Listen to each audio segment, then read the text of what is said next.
If you eat clean low carb and want something cheesy, cozy done, this is it. I discovered this recipe, created this recipe out of desperation on one of those nights when the cupboard was bare, the fridge was almost empty. This has turned into one of my favorite meals. Make this, you will like it. Let's go. Here is the lineup. A pound of ground beef, a small onion or half a large onion, 1 or 2 plum tomatoes, a couple of cloves of garlic, and 3 ounces of cream cheese. Full fat cream cheese. Do not ever buy the low fat stuff. A half cup of shredded Mexican or 4 cheese blend or cheddar jack, full fat. And seasoning, a teaspoon salt, a teaspoon Everglade or some similar all-purpose seasoning, half a teaspoon garlic powder, 1/4 teaspoon onion powder, half teaspoon black pepper. I have those in there together. Optional upgrade, a splash of heavy cream and a handful of shredded Parmesan. That's if you want to make the casserole. So here's my method. In a large sided skillet, I think some call this a chicken pan, brown the beef over medium-high heat, and while there is still a smudge of pink left, add in your seasonings. These are completely adjustable, by the way. You don't like garlic, don't add it. You don't have Everglade, try an Italian blend, just whatever seasoning you have on hand.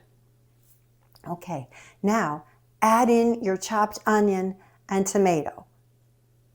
Don't onions and tomatoes have carbs? Yes, good for you, a few, but nothing else in here does, so we add them. Tomato for a little flavor, onion, I put onion in everything. It's so good for us, it really is. What if you have no tomatoes? Leave them out. I have absolutely made this with just onion. Okay, let the tomato and onion soften in the natural fat that is released from the hamburger. Oh, you didn't sop it up and pitch it, did you? Oh, I hope not. Though I used to. I know better now. But if you did, or if you have like 90% lean and it feels a little dry, go ahead and drizzle in a little olive oil or a little avocado oil. Now, when the onion is translucent, add in the garlic, chopped minced garlic, and cook about another 30 seconds or so. Do not let it burn. I used to think it was strong flavored, so I need to cook it a lot. No, that just burns it. Again, you don't have the garlic, leave it out. It's fine. Love garlic? Add double.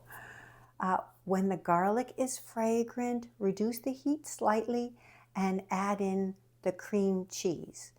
3 ounces. Just cube it up and let it melt into everything. And as soon as that cream cheese is melted, throw in your shredded cheese. Now, you may think a half cup is not very much, and you may be tempted to add more. Don't do it. Resist the temptation. I did once, and I think there's never enough cheese. A half cup is plenty. Yeah, you double that, it's going to be too stodgy. Now, about the cheese choice, use a full fat, melty blend. Do not use pure cheddar. It still tastes great, but you end up with an unappealing orange oil that is released from the cheddar cheese.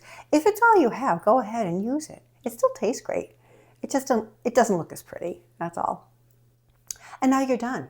You can scoop this right into a bowl as is, and I have done that many times. Beefy, flavorful, creamy, cheesy goodness, but these days I almost always upgrade to a casserole. Yeah, it's one more dish to wash because I love that golden brown crust opportunity, right?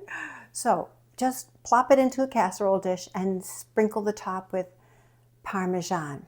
425 for, I don't know, maybe 10 minutes, just until the top looks good, because it's already cooked. Another option is don't even turn the oven on until you put it in there, and then just throw it under the broiler until the crust is crisp and golden. Oh, and there's the casserole move. I forgot this. I was so excited about filming, I forgot this step. If you want your casserole a little saucier, with a little saucier sauce, then you want to add a splash of cream after the cream cheese is melted, but before you throw in your shredded cheese. Again, you really can't make a mistake, but that would be ideal. But I made this without the extra cream. It was fine. So there it is. If you can brown beef, you can make this recipe. I would say this recipe serves too generously. We have polished off the whole thing in one night. Maybe 3. If you're lucky, put some aside for your lunch tomorrow. Macros? Glad you asked. In the neighborhood of 35 plus grams of protein and natural fat for 3 servings, more like 55-ish grams for 2 servings. Carbs in like the 4 to 5 net gram range. Honestly, this is the perfect meal for a reset day when you've overdone it and you need to reset your system. If you want to see exactly how I reset, watch my 24-hour reset video next.